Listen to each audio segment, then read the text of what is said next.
Southwestern Family of Companies welcomes you to the Action Catalyst. Each week, our diversely and amazingly accomplished guests share their insights and inspirations to help us ignite our own. So let's invest attention together to breathe, to reflect and refocus, and decisively defeat that voice we call Mr. Mediocrity. Then let's enjoy moving forward to make a positive difference in our world.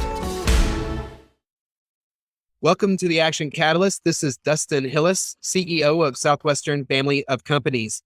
Today we have Donato Tramuto, an industry leader in the world of healthcare with nearly 4 decades of experience with a deep commitment to global healthcare access and focus on patient outcomes and a keen understanding of digital solutions. He's the former CEO of Tennessee-based Tivity Health, one of the region's largest publicly traded healthcare companies. Donato, welcome to the Action Catalyst. We're excited to have you here. Well, I'm excited to be here, Dustin. Thank you very much for having me. Well, hopping right in here, man, I am fascinated. I'm based out of Nashville, Tennessee, as we were just talking, and I'm going to do some research here about what all does Tivity do. I was looking that up before here, and it looks like you guys are similar to Southwestern, where it's not just one thing that Tivity does, but several different things. Well, I was honored to not only be the CEO of Tivity, but to chair the board for a number of years. Tivity is one of the largest provider of physical fitness to the senior population. And we are faced with a tremendous challenge among the senior population with loneliness and keeping them active. And so Tivity Health is clearly and has been clearly the beacon for providing physical fitness and keeping the seniors not only well, but keeping them connected. Wow, that sounds like a very important and relevant career and business to be in. And I know you had a long career in healthcare, and with your role as CEO, what were some of your biggest accomplishments? I know one of them specifically was the acquisition of Nutrisystem, which was a major deal for the company. Tell us a little bit about that and other things that you would look back on saying, man, this was a milestone and something I was proud of. I think the biggest accomplishment was at Healthways. I became chairman of the board and a year later became CEO. And I think that we were able to turn the company around by implementing what I call compassionate leadership, listening to the employees and understanding. We had 2 divisions at the time. One division was making money. The other division was losing money. And as I always say, I was born at night, but not last night. I knew that in order to get the company profitable, we would have to make some very significant decisions. And about 8 months after I became CEO, we had a very, very lagging stock. And it was partially because the unprofitable business was pulling the profitable business down. And after meeting with the employees for almost 6 or 7 months and meeting with the customers, we did something that I'm not so sure, Dustin, has been done before. We actually gave the division away. Jeff Arnold, who was the founder of WebMD, we came up with a novel partnership that we would give him that division. And what happened is overnight, the stock went from, $10 to, over $20 because we turned the company into a profitable organization. And the employees had an enormous input on that. And so I not only find that transaction one that I think will go down in the business history books, but also using, if you will, the skills of your employees to help you make those decisions. Tell us about that. How did you partner with the team as you were looking at that? And I can relate to having to get different businesses to focus on the ones that are working and then get the ones that aren't working to either become profitable or move in a different direction. So I'm genuinely interested in some of the thoughts of what you did with that. Well, I think Yogi Berra once said, you don't want to make the wrong mistake. And I love that quote because you are going to make mistakes. Listen, I made many mistakes as a CEO of the different companies that I had the honor of leading over the last, 3 or 4 decades. But what I realized is when you're chairman of the board, you really don't have all the answers. And when I became CEO, I could have just made a very quick decision to say, hey, this company's losing or this division is losing money, shut it down. But that would have been absolutely wrong. You would have put 2,000 employees out of work. You would have hurt the customers who were relying on that business. And so I took the time to really understand what were the issues in that division. And what I realized that we were not competitive from a technology perspective. We were not competitive from a data collection perspective, but we had customers. We had a real business. And so I took the time to realize that I was not going to be able to sell the business. In fact, I had no one, we tried to sell it. I had no one raising their hand, despite the fact that we had put hundreds and hundreds of millions of dollars in that division. But we came up with a novel way of doing it. And that is what I call collaborative IQ. Meeting with people like Jeff Arnold, who had the same objective that I had. And that was, how do we make sure we keep our customers? How do we make sure we keep the employees, but do something that would save the business? We would then, by the way, write a check for $25 million to cover the forthcoming year losses. Imagine having to go to your board and tell them, by the way, that division that you thought you were going to get some money for, well, you're not. But overnight, it really freed up the opportunity for us to focus on the business that was doing well, to make sure that we had real shareholder value, which we unlocked overnight. And the division that was losing money went to a company that turned it around. ShareCare now has gone public. And so the value that I think will come back to a company like Tivity is that we did end up taking some stock in ShareCare, and now here the company is public, and I'm really very optimistic that this will have a financial benefit 5 years later to Tivity.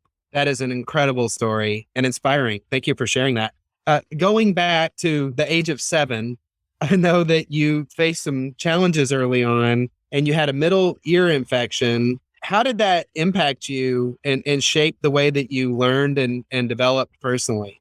I think in many ways. And, my first book that I introduced in 2016 was titled Life's Bulldozer Moments, How Adversity Can Lead to Success in Life and Business.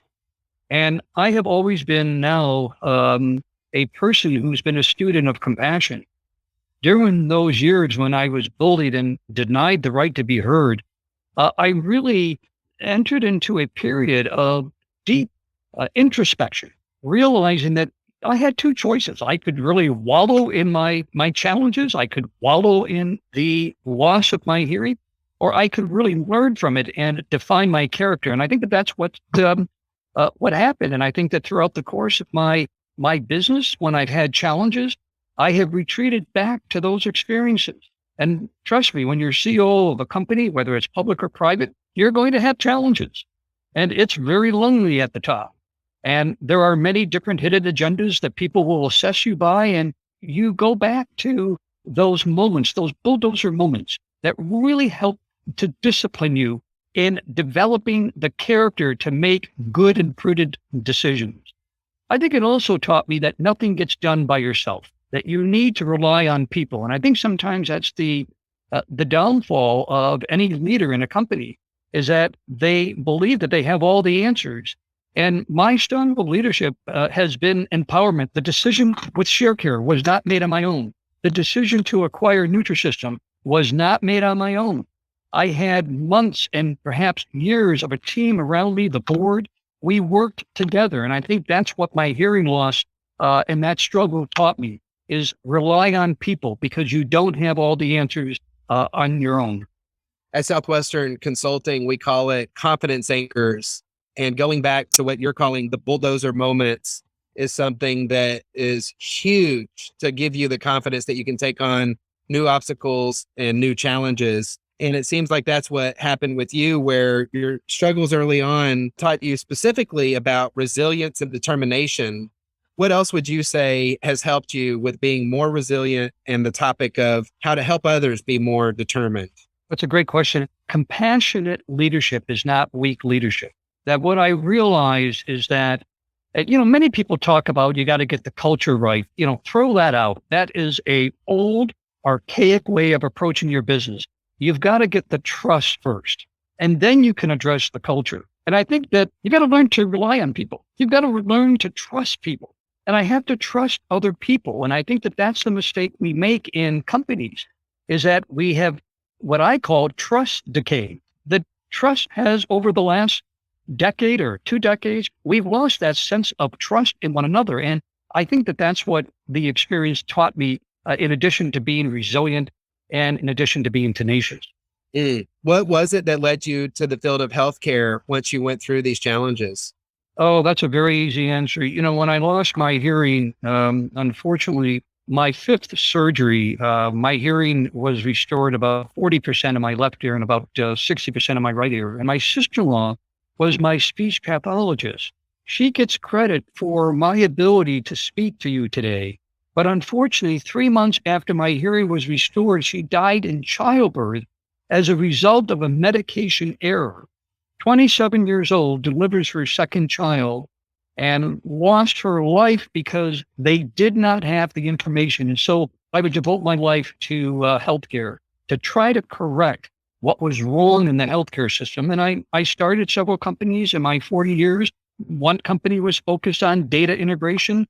Another company was focused on algorithms around disease management. So there is a history of my innovation to address issues in terms of what happened to my sister-in-law. Wow. And it's no surprise why you help so many companies, because you were doing it out of your calling and your purpose. And if you're operating out of your calling and purpose, everything else is just a detail. Boy, that's music to my hearing aids. You said it very well, Dustin. So a lot of our listeners are leaders and people that are helping people in all kinds of different industries. So what would you say makes a leadership role in the healthcare industry different from one that is in just other industries? Well, again, I'm going to allude this to, my second book, which, by the way, is titled The Double Bottom Line: How Compassionate Leaders Captivate Hearts and Deliver Results. I think it's that sense of compassion. I don't think I've ever met a healthcare leader who has not started off their career with some challenging healthcare issue that they've experienced, and some challenge that they may have had in the family. So I think there is this sense of compassion. For many, many years, I was told that compassionate leadership was weak leadership. And fortunately, I dismissed all of that. And so I think what makes our healthcare leaders really successful is that they're able to really demonstrate not just empathy, but what we've learned in our research on this book is that compassionate leadership is empathy plus action. Anyone can say, gosh, I feel sorry for the way that cancer treatment is being delivered. But it's the healthcare leader that says, you know what? I understand what that person's going through, and I'm going to drive innovation that corrects what that person is going through. It's empathy in action. That sounds like an amazing book. Tell us a little bit more about compassionate leadership. So let's say I'm a leader. I'm wanting to figure out, how do I become a compassionate leader? And let's say that I'm someone that just says, man, if I were to admit it, I would say that's an area I can improve on. So let's talk to that person. What advice would you give them? What we did with the book is that we interviewed 40 plus leaders. Some of them, Senator Bill First, we interviewed Alex Gorski. We interviewed political leaders. We interviewed a 16-year-old young lad who started a not-for-profit company that's helping seniors to learn how to use their iPhones to access social media to pull them out of loneliness. So whatever I'm saying here today is not the gospel according to Donato. Yes, I have had some input in terms of my insight.